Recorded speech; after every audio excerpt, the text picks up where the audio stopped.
John, and you're listening to the Tech Leader Pro podcast. It is week 27 of 2024, Sunday the 7th of July. Welcome back, guys. Hope you had a nice week. So today I want to talk to you about why sometimes you need to step back and let people fail. So let me explain.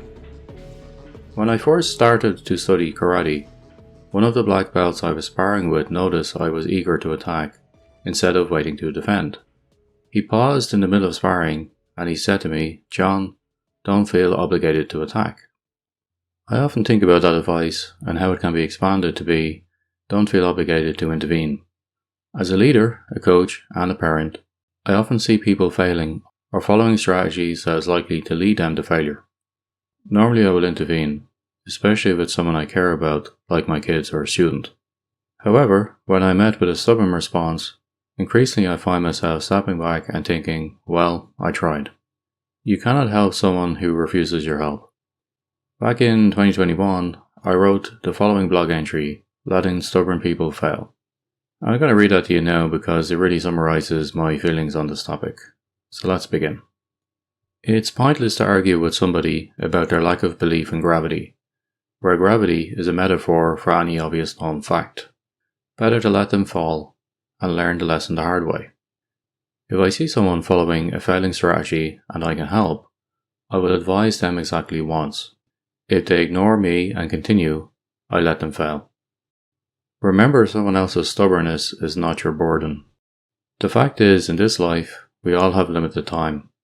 As a leader, I love to spend some of my time on mentoring, but I will only invest that time on an open mind. An open mind is a prerequisite for learning. After all, you cannot teach someone who already believes they know everything. A stubborn person will often hold onto a bad strategy until it hurts them or even hurts the people around them, including you and your teammates.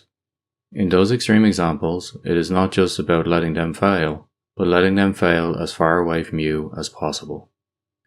So I wrote that back in 2021 on my blog, guys, and I will link to that in the show notes for this episode. It's a little bit hard hitting, but I think eventually you start to figure out as a leader that you cannot indefinitely try to advise somebody who is ignoring your voice. It's kind of a waste of time. And to some degree, you just have to cut them loose and let them fail. And let them feel that failure as well. We have another saying in karate, which is, feeling is believing.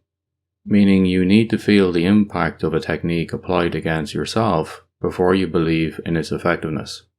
You need to actually get, knocked on the ground and go, okay, that worked. That was actually quite effective. Bad strategies followed by stubborn people often follow a similar path. Those people need to feel the pain of the impact before they believe it was a bad idea.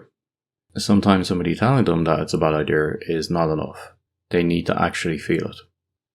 So what else did I do this week? I was very busy in my day job, so unfortunately not many of my projects have been progressed this week, unfortunately.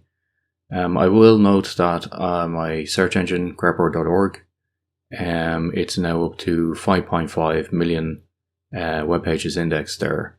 So that new indexer is working a treat, and it's just gradually adding tens of thousands of links every day, which is really cool. So I'm happy to see that. But I do need to get back coding on that project and some of my other projects very soon. In terms of media that I'm enjoying this week, last week I spoke to you about Shipwreck by Charles Logan. I finished that book yesterday, and yeah, it was it was a very emotional ending. I don't want to spoil it, of course, so I'll just say it was very impactful, beautifully written, and yes, I would strongly recommend that book. For me, it's a 5 out of 5. It's a 10 out of 10. It's just an amazing book, and if you're interested in science fiction, if you're interested in, human psychology, especially around the topic of isolation and what that does to the mind, I would strongly recommend checking out Shipwreck by Charles Logan. As I mentioned last week, it is very difficult to find. Unfortunately, it's been out of print for a very long time. But you know, eBay is your friend and is definitely worth seeking out. If you like hard science fiction, you will love Shipwreck by Charles Logan. Okay, I will leave it there, guys. I hope you have a great week, and I will talk to you next time. Take care. Bye bye.